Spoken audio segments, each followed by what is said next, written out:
What are your thoughts on the development of a policy mistake, and how long then, if you agree that the Fed is en route to making a policy make, how long will it take asset markets to do something about that in negative adverse price reaction terms?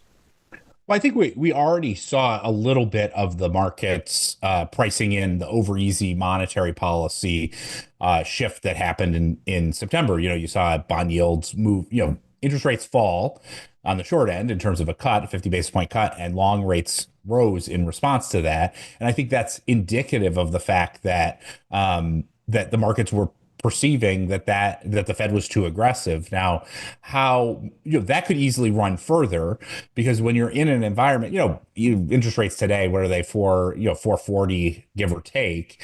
That's still not that high considering the strength that we have in the underlying economy and the persistence of moderate inflationary pressures that are only going to likely get further exacerbated by this easing once it flows through to the real economy. And so I think that the challenge when it comes to Fed policymaking is that they've basically committed to a path. Now, they probably aren't going to do the December 25 SEP number of 3.4%, given the underlying economic conditions. But the direction of travel of rates is pretty clear in terms of what Chairman Powell has said over and over again. And so what's gonna change their mind? I think what's going to change their mind is that they're going to have to start to see meaningful inflationary pressures build again. But they've already, if you just listen to the rhetoric of Chairman Powell, everything that could be an inflationary concern, he is dismissing, like almost to the point of it's like bizarre.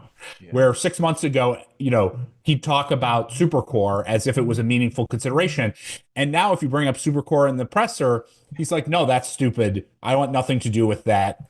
I don't even care about it. I haven't even thought about it. Why would you even bring that up? Right. And you look at that and you say that is a bizarre shift in terms of the policy making inputs into his decision making. But I think what it highlights is the threshold of evidence that we have a reacceleration of inflation in the economy that's necessary for them to change their mind is extremely high because they will spend a long time, probably 9 months or a year of explaining away inflation data that's too high before they finally are going to recognize what's going on.